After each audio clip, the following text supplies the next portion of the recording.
I'm somebody who I've not complied. I've not cooperated. I've been arrested over and over again, right? I've had to go to court without an attorney, with no credentials, and stand on what I believe to be the word of God and the truth. And I've gotten results. Tends to be when I meet people who talk about this what I consider to be false ideology of patriotism they've been uploaded with.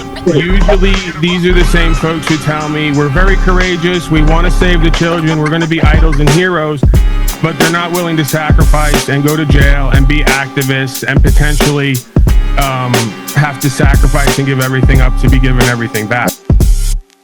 You all live in a matrix reality world where law comes from a contract, social contract. As far as I perceive it, God makes law, and the contract is a trust in God. That's why it's in God we trust. Law is not the same as statute, policy, and code, and law doesn't come about because we made some social pact and agreement. See, this is precisely my point. This clarifies the fundamental difference between us. And these folks are within an illusion, within an illusion, within an illusion, and can't recognize the illusion of self and creation for what it is, because it seems too far out and too crazy to them to be real. We need to give up certain rights for the greater good of the whole, because that's what a communal society does. That's what the Constitution is. We give up certain rights in order to be able to live peacefully amongst a communal society. So he can't even fundamentally determine what a right is, just in the sense of right action, right? If there's rights, then there's wrongs.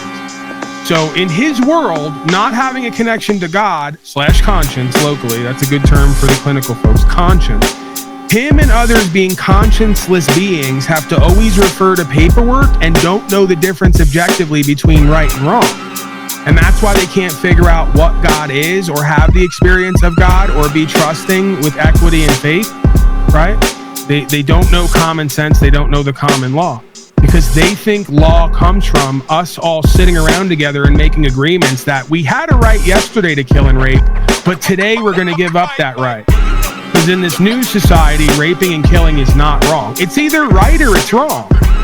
It's either true or it's false. Us laying eyes on it doesn't necessarily, or agreeing to it, change what is. And this is the fundamental difference between us. I work with what is, even if it can't be shown, right? And I talk to cause and effect, and I reverse engineer that. And this is why I can't debate with or get through to these folks who can't consider this idea of a godly experience or a universal order.